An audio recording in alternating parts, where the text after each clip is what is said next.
This podcast is supported by World of Learning Summit. This leading L&D event returns to Olympia, London on the 3rd to 4th of February 2026. 2 days to learn, discover, interact and network with the best in the business. Register now, it's free at learnevents.com. This podcast is supported by Synthesia. Training videos shouldn't take weeks to make. Synthesia lets you turn text into professional, multilingual training videos in minutes. It's fast, scalable, and so simple anyone can use it. You can write an email, you can make a video. Hey there, my name is Alex, and I'll be guiding you through this training session. 70% of Fortune 100 companies use Synthesia to modernize onboarding, simplify compliance, and scale global training. Podcast listeners get an exclusive 30-day free trial. Go to synthesia.io/greatminds. Don't miss it. This offer won't last. There has been a growing realization over this year that the sort of the status quo is kind of running out of fuel, and that things need to change. Welcome to The Learning Hack, a podcast about the people and technologies that are creating the future of learning. I'm John Helmer. Now guess what? Learning is cool. Learning is cool. Learning is cool. I'm learning. Learning is fun. Knowledge is power. Knowledge. Education.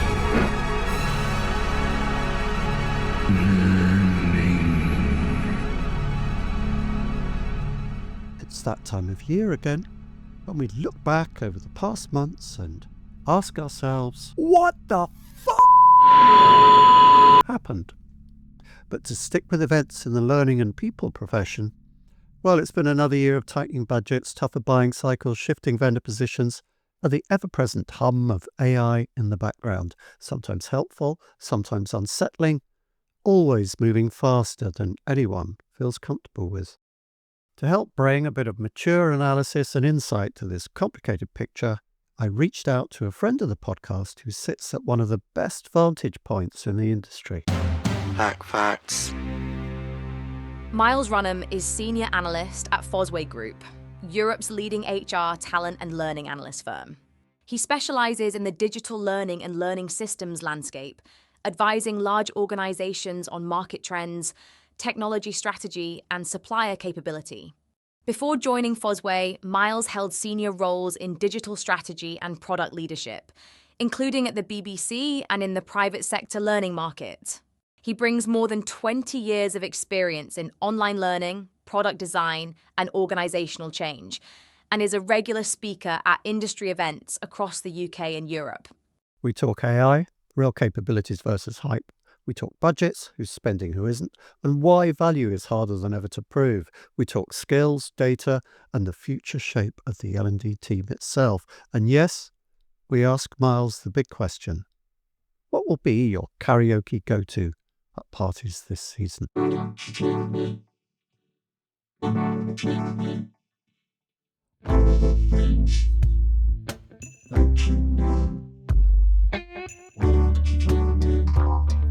Myles, it's a great pleasure to have you on the podcast again. Welcome to The Learning Hack. Thank you for having me. Thanks for having me back, in fact. Fosway covers a wide area, mostly UK and Europe geographically, I think it's true to say, but you cover HR, learning, talent, cloud HR, and so on with your many 9 grids. But I want to start with a learning-related question, as that's kind of mostly what this podcast is about. At the Learning Technologies Conference earlier this year, conference where you spoke as well, I think, Danny Johnson of Red Thread said that 2025 would be make or break for L&D. So from where we're sitting now, looking back at all the market data and client sentiment you've gathered, I have to ask the question, did we make it or break it? Yeah, I don't know. I think we're probably still making it and breaking it. I have a suspicion that 2026 will also be a make or break year. I guess, and I imagine, I wasn't at that session, so I'm not quite sure exactly what Danny was referring to, but I guess it's sort of the impending disruption, influence and threat of AI on sort of existing practice in learning and development. And I think I think sort of there has been a growing realization over this year that the sort of the status quo is kind of running out of fuel, and that things need to change. So I'm sort of assuming that that's what that quote was referring to. That that the preoccupation with learning as an activity of production and distribution and management of learning, it now has some limitations.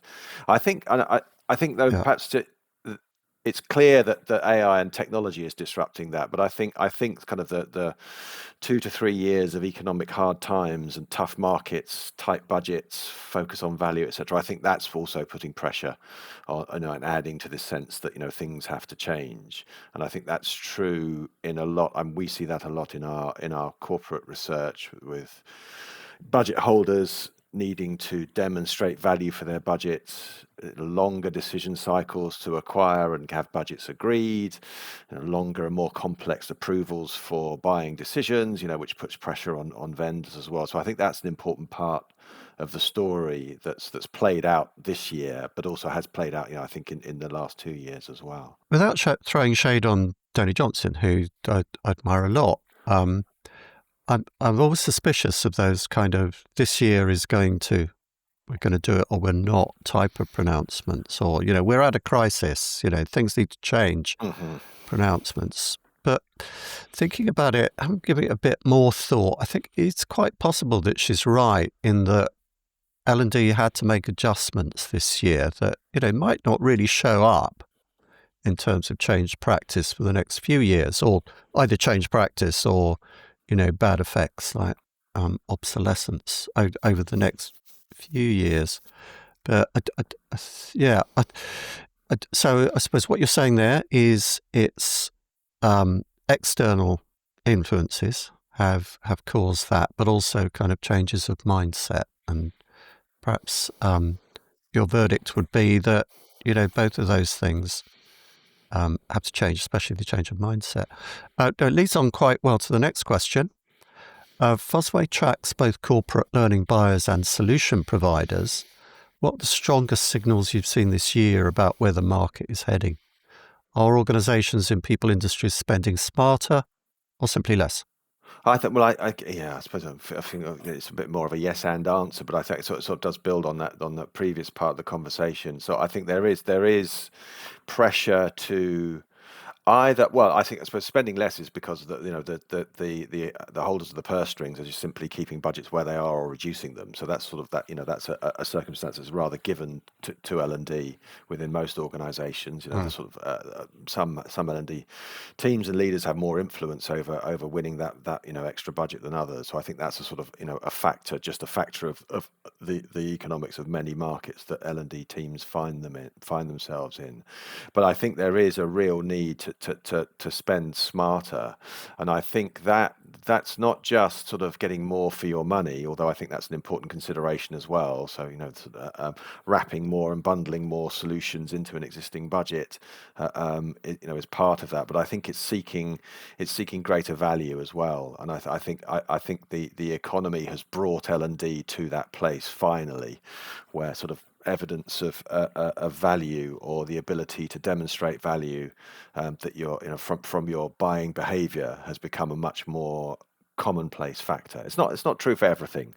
So I think L&D buyers are going to the market not just to find good value for their money, but also to find evidence of that value, or the ability to demonstrate and explore that value from their providers as well, and are a bit sharper about what that value looks like as well. So it's not just necessarily efficiency, greater bang for your buck. It's a sort of a closer attention to fulfillment of objectives as well. To widen it to sort of HR as well, did you find that a similar sort of dynamic, or is it different? HR, global talent, recruitment, so on. I think it's a good question. I think one of the things in learning that's perhaps different from the other people professions, and this is perhaps less true of the learning systems market, and more of the digital learning solutions providers, is that there's efficiency in process is less of a consideration, or not the only consideration, if you're going to market to buy learning solutions for a particular program or change activity, or in a particular kind of transformation objectives, which a lot of the kind of custom providers or solution providers would focus on. Then I think there's more at stake there, and there's more. What a successful outcome looks like is probably more variable, more nuanced, and therefore more difficult. So I think there's a more focus on demonstrating that the budget used for those objectives is being, or the budget is being used wisely and well. I think perhaps, where in the other HR professions, there's probably more a focus on efficiency now as well. So simply, process efficiency, and I think there is pressure on headcount there as well. And there is the anticipation, I think, that certain parts of, certain skills or capabilities could increasingly be automated and are being automated. I think that's probably more promise than reality, but that's an anticipation. And I think that anticipation is actually playing out in the kinds of decisions that people are making about budgets and headcounts in their planning as well. There's a kind of anticipation that you can keep resources at a certain level or lower them, because AI will be able to fill that gap, even if it hasn't yet proved that it can do so. And I think that's a kind of tricky dynamic at the moment, a tricky situation for leaders to navigate. Yeah, there's a couple of things there we could unpack a bit. One of them is that you're making, if I hear you right, you're saying there's a difference with learning, because it's not simply kind of process orientated, and you can take those roles and break them down into workflows and automate them. You've got to be really careful with learning that you don't just do it 80% as good and cheaper, and somehow to throw the baby out with the bathwater. You're making me think of something I read of yours recently about friction, and how perhaps this is a defining difference between, say, although it's a bit broad brush to say this, that there is a difference in learning, that learning is inherently has got friction to it. It's hard, and there is kind of cognitive effort has to be expended in order to make it actually work. So when you look at efficiency, getting rid of friction without decreasing quality, convenience trumps quality is the saying. That learning is slightly different. Am I right there? Yeah, I think it's sort of it is, but it also needs to be. So I think there is. I think both of those things are happening. So I guess at that point about friction, and you're right. I would agree that challenge is really important to a good learning experience. One that's going to stick, and improve performance tends to require effort and challenge. And that can be that creates friction, and we shouldn't sort of try and rub away or optimize that friction away, because it's an important signal of value as well. It's if there's friction in an organization, it also shows you where things where you need to turn your attention, whether that's in sort of sentiment or behaviors or performance, or sort of stubborn resistance to change, etc. So I think it is really significant that we don't overlook that sense of deliberately making things difficult for people, because that's kind of a good quality learning experience. But at the same time, there is a huge focus on optimizing the design and production and management of particularly digital learning. And sort of following, I guess, that sort of the digital marketplaces, where optimization has been, such a driver. So I think both of those things are happening at once. One of the things I do think is really important, though, and this feels to me like a significant gap in the focus in the market, probably on the provider side, but also on the customer side. I think there's a real preponderance of optimizing the experience of self-study. So we are it's becoming much more convenient and efficient to find moments of self-study, whether they're with sort of a coaching tool now, or whether they're with some content or a course. But we tend to the market tends to focus on us studying alone. And it's not necessarily that that's wrong, but there are significant limitations to that. And I think a lot of organizations now and a lot of learning leaders that we speak to and work with are really interested in supporting and facilitating meaningful connections as part of the kind of work experience, as part of learning as well. And I think there's quite a significant gap there, I think, in the market at the moment.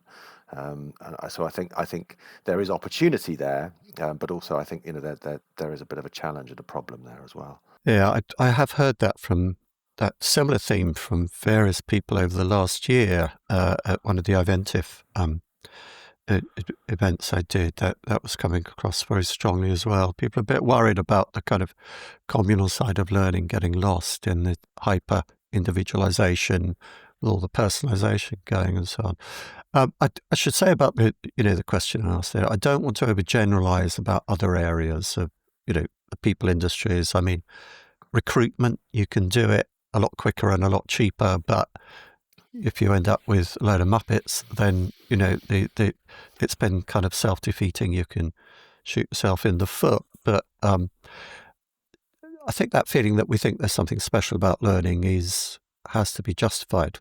We've suffered from, I suppose, an over-promise in what these new technologies, particularly AI, can achieve and how quickly. So I think there a lot of the infrastructure that we work with and current practice, whether that's kind of policy or technology or ways of working, they're very, very well established for a prolonged period of time. It's going to take quite a lot to change them. But I think a lot of the rhetoric and the positioning around AI particularly is that that all of a sudden these new practices are going to be available. But it's progress isn't in a straight line. It will be messy and it'll take some time. And I think we're seeing that, particularly perhaps this year, we're seeing much more meaningful adoption and implementation. But we're also seeing the resistance and complication of making that work and making it work well. So that was inevitable, I guess.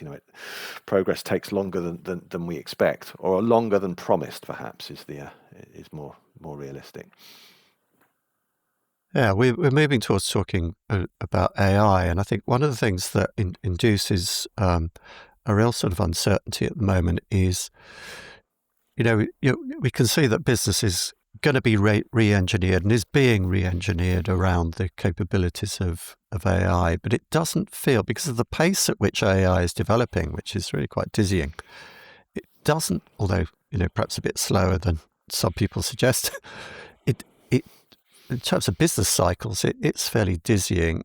It doesn't feel like this is going to be a one and done sort of thing that, okay, we re-engineer the organization around AI, and then we've kind of swallowed that, we've taken that on board, and then we're back to kind of, we're getting the productivity benefits and so on. Because, re-engineering it around AI, we're re-engineering it around AI 2024, but by 2026, it's going to have moved on a bit further as well. So it's that thing of constant perma change, I think, that makes people very unsure. But focusing on the last year, what have you seen that's genuinely transformative about AI? And, let's talk about what's actually happening now rather than what will happen. What still feels like smoke and mirrors? Yeah, well, I suppose we did a quite a sort of large scale review of the sort of market assessment with which the extent to which AI capabilities were live or on roadmaps earlier this year. I suppose the data we gathered was really for learning systems and digital learning was the winter of last year, so sort of December, January, February. So that data's, we're updating that as we speak, for the spring of next year. But that showed at that time that almost that, the messaging was far ahead of the reality. So, roadmaps weren't as developed and sophisticated as it seemed. And certainly live capability was quite rare. I think in the digital learning, it was only 11% of all of those functions and features that we were tracking were actually live at that time. I think, but as you said, things are changing quickly, and we'd expect that to change. So I think that was something that was quite sort of, but it was quite sobering. Sort of the reality and the sort of, I suppose, the febrile nature of the conversation around AI were quite different. I think one of the things though that I think we are seeing is that one of the transformations is just the efficiency. So the efficiency of design, production, distribution, and management of digital learning, is a transformation, and I think a transformation mainly because of the economics. So the economics of the industry are being rewritten, and I think you can really start to see that much more clearly this year than you could before. And I think we're starting to see maybe some of the implications of that poking through. So I do think that efficiency, that sort of economic efficiency, will be genuinely disruptive, and it will probably be quite uncomfortable as well. I think what's kind of interesting, I suppose, from that previous conversation about the optimization of self-study, I do think there's some really interesting applications of the reality of being able to actually sort of practice, rehearse, and get feedback on your skills and proficiency levels within learning experiences. That feels really interesting and new, and I think that's adding I suppose it's not necessarily transforming what learning is about, but it's transforming the value and the effectiveness of those solutions, and starting to see that become much more commonplace as well. I think one of the things I think that we have seen, though, and I think this is really tricky for marketing folks and for chief product officers on the service provider and the vendor side, is everybody's using the same technologies to do very similar things. So sort of sustainable differentiation, both in terms of salience of your marketing, but also genuinely in terms of your capability and your model, is really, really hard to achieve. So I think that's a really interesting factor as well. I think and you can see it. I think, as you've said before, John, that that the foundation model providers don't seem to be able to gain much of an advantage for long either. So OpenAI do something impressive with with GPT-5 or with Sora 2 or whatever it might be, and then Google or Anthropic are doing the same weeks later. So it's very hard for anybody to sort of to sustain a lead, I think, which is kind of an interesting dynamic in the market as well. If you're looking to connect with the top minds in learning and talent, there's no better place than an iVentiv event. That's IVENTIV. Since 2009, they've hosted nearly 300 interactive conversational events exclusively for senior leaders like global heads of learning. I've been a sponsor myself and found these events invaluable. Less about sitting and listening, more about real, impactful conversations. It's an unmatched opportunity to collaborate with leading chief learning officers on the challenges they're tackling today. Join the conversation. Visit iventiv.com/learninghack. That's iventiv.com/learninghack. Just to update us some of the statistics, there was some October research by IBM that says 66% of UK enterprises say they're already experiencing significant AI-driven productivity improvements. And IT Briefing, again in October, said only 45% of UK enterprises provide company-wide or role-specific AI training, despite the productivity gains. Have you got any comment on those? Yeah, I suppose I think one of the earliest areas that that L&D focused on inevitably was AI skills themselves. There's such a sort of high area of demand, particularly for the content service providers. So I think there was an enormous amount of investment to build AI skills for their customers, and for workforces and workplaces. But I think probably some of that is catching up. But there's also that's a kind of feature race in itself. As you said, every new release needs a new module or new content to support it. So I think we've seen learning and development respond pretty quickly. Actually, I think it was quite impressive how quickly, a couple of years ago, I guess, those providers brought some of those services out. I do. Yeah. I always get a bit nervous about productivity data and how accurate it is within an organization and how robust and detailed that productivity data is. So I think there's there's a bit of a difference between survey answers and actual commercial and business data as well, where I think those productivity measures, particularly in the UK, we haven't covered ourselves in glory in the sort of the availability and the real usefulness of that data. So I think we need to be a little bit careful. I do think as I said, I suppose that within the learning and development world, I think we are starting to see, whether you think of it as a benefit or a threat, but we're starting to see the real change in sort of efficiency and speed for in terms of design and production. Um, as I said, I think that will start to make a difference. Um, I think it was one of the things I think is difficult and complicated is for some of those kind of skills proficiency data to find good, detailed, robust sources of that data to apply sort of benchmarking your workforce, etc. I think that feels like an ongoing challenge, although there is progress being made there. Although that answers a slightly different question, hopefully without evading your original one. I don't think so, but also usefully, it does kind of takes on to skills, which is the next question. However, before we kind of park AI for now, what are your feelings about effects of AI on the job market? It probably it's a bit early to really say this, but younger people certainly, anecdotally, there is a lot of evidence. Well, a lot of anecdotal evidence that it's having a big effect on first jobbers. I have an illustrator daughter who say that AIs definitely have an impact on her work as a freelancer. People finding it harder to get jobs, to change jobs and so on. Again, a study from King's College London, I haven't quite got the date there. Oh yeah, again in October. So firms whose workforces are highly exposed to AI capabilities reduced total employment by an average of 4.5%. and junior roles by 5.8% in UK study. Now, there are plenty of people who like David Sachs, for instance, who would say there is nothing in the job figures says that people are losing jobs because of AI. Young people, I can tell you, feel very differently.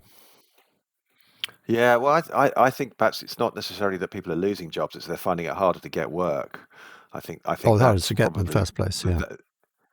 Yes, or to find work, and I suppose work slightly differently defined. It feels like there is genuine pressure on graduate entry jobs, particularly in those kind of knowledge-based segments. Where the graduate milk round was such an established feature. That feels like that's being disrupted. I think that feels true, but I think it's also, in a sort of perhaps a more flexible work market where it's not just about getting a job; it's about finding work. Like you said, your daughter works as a freelancer. Then I think there is pressure on those roles or on that work, and I think there's more likelihood that corporate buyers of those inputs will be trying to manage those internally now.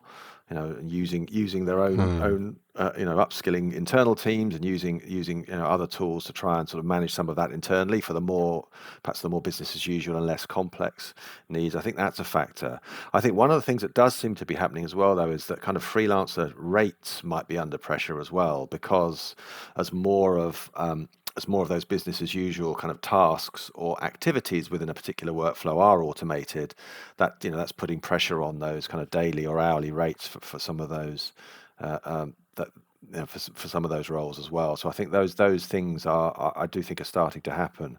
But again, I think the thing is we sort of tend to have a slightly binary public debate about it as if it's going to happen all of a sudden, whereas I think it's going to happen unevenly and it will be unevenly distributed, but you can start to see some of those effects happening, I think. And I think it's tough. I think it's very tough for young people. As a parent of young adults, I worry for them. For that, I think that it's a rapidly changing environment for them, and they're poorly supported generally, I feel. So freelancers' rates dropping. You're scaring me too much now, Myles. Well, under pressure, I would say. So yes, okay. It's still a sunny day here in South London, just to be a bit more optimistic. Always sunny in Brighton.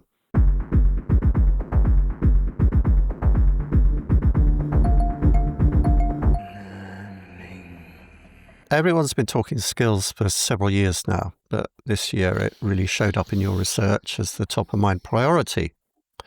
Are we any closer to achieving meaningful skills intelligence? What do the data and the analyst view tell us about progress or fatigue around the skills narrative? I have to say, actually, I also looked at the priorities in HR, and they're very different. Priorities in HR are about, reported by, I think, McKinsey, are about employee experience and leadership development and so on. That skills doesn't seem to figure in that research. And then when you look at priorities for employees, it's keeping their job. Yes, no, I think that's true. It's keeping their job and having and having a decent job. But I suppose, keeping your job and doing well at it to support your ability to keep it tends to be more skills focused now, so that you can demonstrate that you're growing into it as jobs change as well. So it's probably a bit more complicated than that. And I think our own our data suggests that this sort of skills is still a major objective. The quest to be a skills-based organisation, whatever that might mean, is still it's a very high priority, way over sort of 85%. I think in our data, in the HR realities data. But then I think it's actually under 20% of organisations feel that they're there, or have made significant headway. So there's kind of sort of significant gap. I think on the provider side that's an opportunity, but it still creates pressure, and there is still a priority.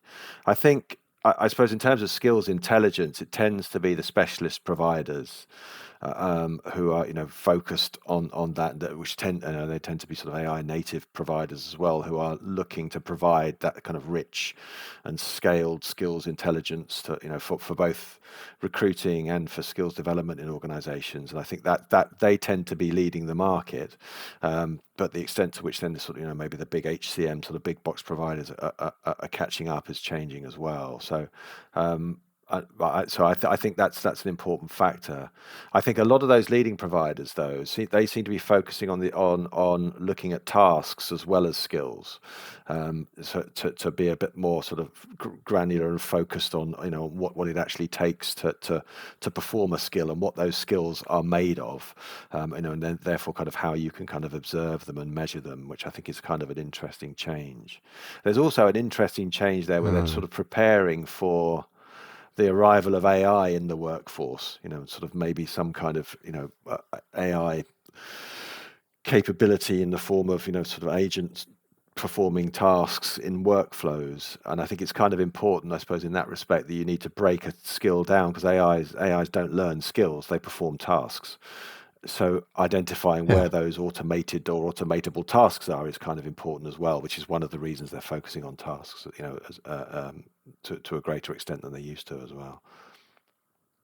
Yeah, seems to get more and more granular, that, because tasks make up skills make up competencies make up capabilities, and so on and so on. And they all make up the workforce soup. Yeah, it's true. I think one of the things that's kind of interesting, I suppose, there's a bit of a sort of competition or debate about what are the most useful signals for skills intelligence as well. Is it is it sort of scraping of social media, LinkedIn profiles and CVs? How useful is that versus maybe employee listening, which you might get sort of some of the reward and engagement providers have some quite sort of rich sources of skills data in terms of people being congratulated or celebrated for doing well in a particular project. That might signal certain skills capability and potential as well. So there's all of these different data sets that that sort of make up this very complex picture of what the skills in an organization look like, and and therefore where there's strength and weakness. I think it's interesting to see how that will play out as well. I think we don't have an answer to that yet, but there's kind of it's interesting to see different businesses, I suppose, are positioning themselves with strengths in different places from different data sources. Just to worry at that difference between HR and L&D priorities for a second, does that mean that skills are seen as L&D's jobs? Because skills problems are a kind of, board level worry. We still have skills gaps. There's a worry that the workforce doesn't have the right digital skills and so on for everything. But is this kind of delegated to L&D, as it were? Or am I just taking two very different data points and constructing a narrative out of them and joining them together? No, I think it does. I suppose that organizations, they tend to be construct themselves in different ways, I suppose. But in larger enterprises where the people functions are better resourced, and no one ever feels well resourced, but better resourced, and they've got more, I suppose, specialist capabilities. Then it tends to be talent, I suppose, that leads the skills strategy, because talent is also skills supply into the organization through recruitment, as well as sort of the management and development of skills within the workforce as it transforms and changes and tries to put the right people in the right places within the workforce as well. And I suppose where learning and development works well there, it's often in partnership with or as part of those kind of talent-led initiatives and strategies. I think that's a broad trend. It's not true for every organisation. And I think L&D also, learning tends to have many other preoccupations as well. So you've got compliance and onboarding, for example, are two kind of consistent areas that tend to sort of stand alone a little bit as well. That don't go away. So that takes L&D kind of resource and focus into other areas as well. So one of Fosway's perennial themes is learning impact and performance alignment. AI should make it easier to measure outcomes, in theory at least. Has 2025 seen any breakthrough in how organisations actually measure the value of learning, or are we still stuck in the same old doom loop of not evaluating? I feel the pressure, John, of not being sunny and optimistic enough, but I'm not sure I'm going to pull it off with this question either. I think for me, the whole data analytics theme has been the Achilles heel of learning and development since I can remember. So that's sort of 20 odd years in my own career in some form of learning role or responsibility. It feels like actually it was sort of. I think L&D never really grasped the digital transformation nettle in this respect. Now, that digital transformation was built on connection, connected experiences, and data, and I don't think L&D ever really grasped those things properly. So there's a lot of kind of catching up to do with data capability. But having said that, I think there is a real acceptance and understanding that using data well and smartly and finding valuable data sources beyond typical learning data as well is really important, and there is progress in that regard. So I think it is being taken much more seriously, and it connects up to that first, at the beginning of the conversation as well, as the pressure to demonstrate value means that you need a strong data or stronger data capability to be convincing and to do that, and also to sort of demonstrate that you're worthy of extra budget as well. So I think that has changed. I think one of the things, the opportunities from AI, and we're starting to see this, although I think it is just a start, is there's richer data that you can gather from these AI experiences, so that you can get a better read in detail on individuals' behavior within learning experiences, and you can see then more clearly whether they are making progress or whether they're closer to a stronger result, etc., and you can offer that feedback as well. So I think there is real potential in that richer data set, and sort of breaks out from the SCORM dungeon a bit. So I think there is potential there, and we're starting to see that, but I don't believe that we've seen a transformation of that in 2025 as yet, no, although it's only the 13th of November, so it's still a month to go. I'm trying to be optimistic, John. Okay. Glass half full. Yes. Let's go supply side. What trends have stood out in the systems and tools market this year? Obviously, the Sana acquisition by Workday was a big story. But more generally, are we seeing consolidation, fragmentation, or a new generation of platforms emerging around AI and data? I should say about the Sana story, it's quite an interesting one, because at the beginning of the year, what I was hearing from sort of Don Taylor and George Burston and so on, is that we were getting a bit of a repeat of the early 2000s thing, where you had incumbents in the training industry facing off against born-on-the-web companies, and not only training, but in all industries, facing up against born-on-the-web companies. So this was kind of Google versus the big media companies, and so on. And there was this thing that companies formed in a garage 5 years later were dominating the market because of this dynamic. And what people were saying was that this is being repeated in the kind of LearnTech market, that we had born AI companies like Sana facing up against, the incumbents like Cornerstone. Now, since then, I kind of had to revise that picture because my podcast co-host Donald Clark told me that he knew of Sana from quite early days and had done some consulting from them. And that's not really the story with them. They weren't necessarily born AI. They've been through some changes. I mean, definitely their marketing is very Silicon Valley. But the picture isn't quite as simple as that. But did the acquisition of Sana mean that we're heading towards a kind of acquisition story where the incumbents are so well entrenched, they just kind of buy up the born AI companies and absorb them, and that becomes the face of the industry? Or on the other hand, are we seeing kind of entrepreneurial startup shoots that are going to mean that a learn tech provider starting at a garage now is going to dominate the market in 5 years' time? I think we're seeing I think we're seeing consolidation, across different segments, I guess, and sort of maybe certain sort of capabilities being absorbed, and we'll probably see more of that. I think it's probably partly to do with sort of value for money for acquisitions as well, and investors looking for an exit, maybe in the current climate as well. So I think that's part of the story. I think one of the things that we've seen with learning systems providers is that they are encroaching more in the content markets now as well. So I think that's sort of extending the capability to through partnerships, but also I think through acquisitions to offer off the shelf content, but also authoring and content management and editing capability as well. So I think we're going to see probably more consolidation in that area. We saw that with Learning Pool closing their acquisition of Elucidat just I think earlier this month or at the end of October. See Easy Generator and a relationship with Cornerstone, etc. So I think we're going to see more of that. And my colleague Fiona, who follows the learning systems market more closely, I think we talk about this quite a lot. That we're seeing, Fiona Letney, we're anticipating to see more of that, more content capability being wrapped in to learning systems providers. I think partly because it's a way of sort of retaining loyal customers, but also as maybe a way of sort of attracting others, perhaps smaller customers, the mid market, where you can wrap in more solutions to one contract as well. So I think we'll expect to see more of that.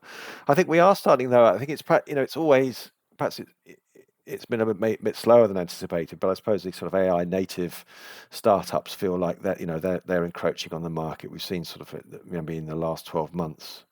Some of those new AI native authoring tools, I think they look very interesting and potentially disruptive.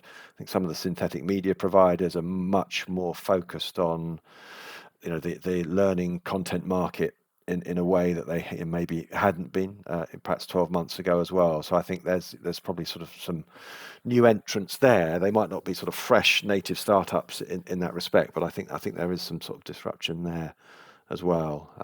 And also, I suppose, in the digital learning market, probably one of the biggest acquisitions of the year has been MindTools and Kineo, which I think doesn't necessarily change the nature of the market, but it certainly, indicates that there's appetite for consolidation, and within that market at quite a reasonable scale as well. So I think we'll probably see more. Yeah, and I think there's a dynamic that's been in the market for a long time that's continuing. When you talk of those last couple of acquisitions, that it used to be that January you would go to the Learning Tech exhibition and see who is on which stand, because there is such a lot of movement around. And Elucidat, a Brighton-based company, and Learning Pool, ex-client of mine, you see these faces cropping up with different lanyards and so on, and long may it continue, because it means there's mobility in the market.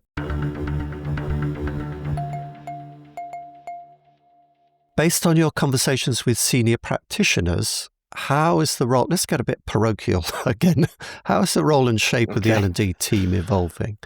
What I'm kind of moving towards here is asking you to sum up where we're going with L&D in terms of making it and breaking it. Are we seeing a reskilling of L&D to keep pace with the tech and the strategic demands of the moment? Or is it genuinely headed for obsolescence, as some would say? Wow, so I feel that the pressure, that definitely the pressure for the cup half empty or half full challenge on this one. I suppose that there does feel there's a sort of sharper point to the question of what learning and development is for now, than there has been, because of the ability, for AI to kind of automate so much of that kind of meat and potatoes making of learning. Very, very crudely put. I think that means that it's very much a live question. I think we returned with the Fosway symposium back in September, and we run a number of round tables with our corporate learning leader network throughout the year, and I think you can feel that this question of what's my role and my department for now, and what will it be for, feels much more of not just a homework question and an idle chat over a coffee. This is very it's part of sort of a much more meaningful part of planning. I suppose I think one of the things I think that's going to be a really interesting thing to monitor is the extent to which sort of what's learning and development funded to do. There's a strong tendency for it to be funded as a function, and functions are there to perform a function, and that tends to be sort of the management of and delivery of training. And I think the people who fund learning functions tend to think of learning as a bounded activity that's funded for a certain volume and amount and quality of output. I think if you're going to, and I absolutely understand and buy into the idea that learning and development shouldn't be an output focused function. It should be an impact focused function. But it's much harder to fund for impact, because impact can mean so many different things. It could mean efficiency, it could mean mobility, it could mean skills development, it could mean sort of leadership impact, it could mean managing through change, and all of those are very, very valid and important outcomes. But it's much harder, I think, or less clear how you fund an internal resource that's focused on those outcomes. And I think and how do you resource it as well? So I think there is a sort of interesting L&D needs to tell a different story, but needs to sort of recognise that what it has been funded for has been based on output and output volume, or efficiency and quality of output and output volume. So I think that feels like it's the sort of at the heart of the challenge for the upcoming chapter of learning and development is how do you make that shift, whilst also being as efficient and effective as possible in managing those outputs as well. So I think that feels like the heart of the matter for me. And I suppose it's like I that whether that points to obsolescence or not, I don't think we really know. I think the challenge is we don't really know what that kind of what that sort of reimagined future would look like. But automation of those production workflows is coming and is happening. So I think that I feel that there's sort of more widespread recognition of that now as well, and that's creating some of sort of more urgency in that thinking and response as well. Yeah, it's really interesting reflections. And because we keep talking about glass half empty, glass half full, I think I just have to bring up the joke about it, which you may well have heard, which is an optimist says that the glass is half full, a pessimist says the glass is half empty, an engineer says the glass is wrongly designed. I'm the son of an engineer, and what I mean by that is that perhaps the question which I keep asking, and I've been asking throughout this interview, is kind of wrongly framed. One thing I've noticed this year is people backing away from the label of L&D. CLOs I talk to will say, well, actually, I'm not L&D. I'm in organisational design, or I'm in this or in that. Which in one way is to kind of make themselves sound more important, strategic. What I thought at the time, but now seems to me that maybe there really is a type of thinking abroad that wants to redefine the category and the way that we kind of carve up the turf in people industries, and maybe to kind of get into a bunker and say we've got to save L&D, we've got to save L&D. I mean, if L&D went as a category, I don't think we'd shed as many tears as we would if the BBC, for instance, went. A very UK focused perspective there. Anyway. No, I was just thinking about what do those budget holding stakeholders think about L&D, and do they really mind or not? And I think that they're not worried about the future of L&D and saving L&D. They're worried about solving those problems and challenges that we've been talking about. And I think sort of you need to, so that the challenge is to be relevant to those preoccupations and needs and those problems. And I think, but that needs to be more than just what what the service is called. It needs to be, have a real focus on that value and those outcomes. And I think that feels like that is the challenge, because there's been such, we've spent 20 plus years, as we were talking about, optimizing, design and development of training and then digital learning. So, so it's a big change that needs to happen. So finally, your go-to karaoke song. This is always revealing of character, I've noticed. So choose wisely. Yes. Okay. Well, I'm not. I don't often karaoke, and I think singing is a sort of health and safety risk for myself, for most of those who would be around me. But I do play average guitar in a band, and we've got a gig coming up this weekend. And I would say that one of the things that I'm enjoying playing the most, and I would sing if I could, is "Teardrops" by Womack and Womack. So that would be my wannabe karaoke. Oh yes. If that's not avoiding the question.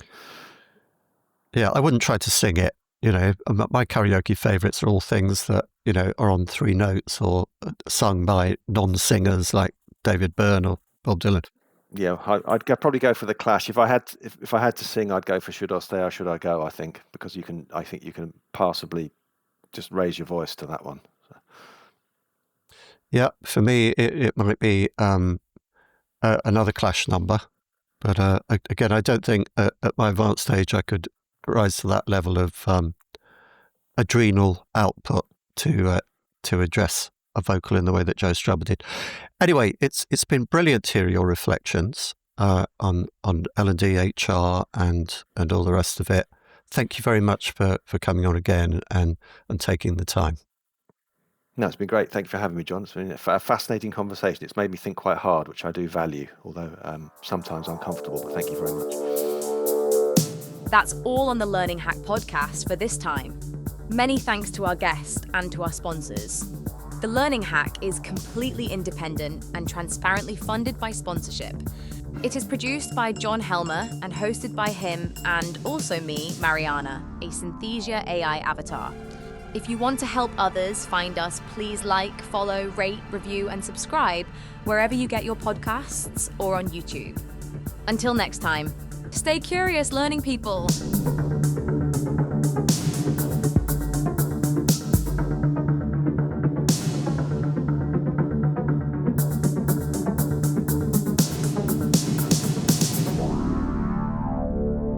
Now I finally get it. The Learning Hack podcast is supported by Learning News, the learning sector's newswire. Rob and his team are good friends of the podcast, and we really value the help and advice we've had from them, and they do a great job. For the very latest news from around the learning sector, for interviews with learning leaders, the latest from learning sector vendors and features on workplace learning, go to learningnews.com.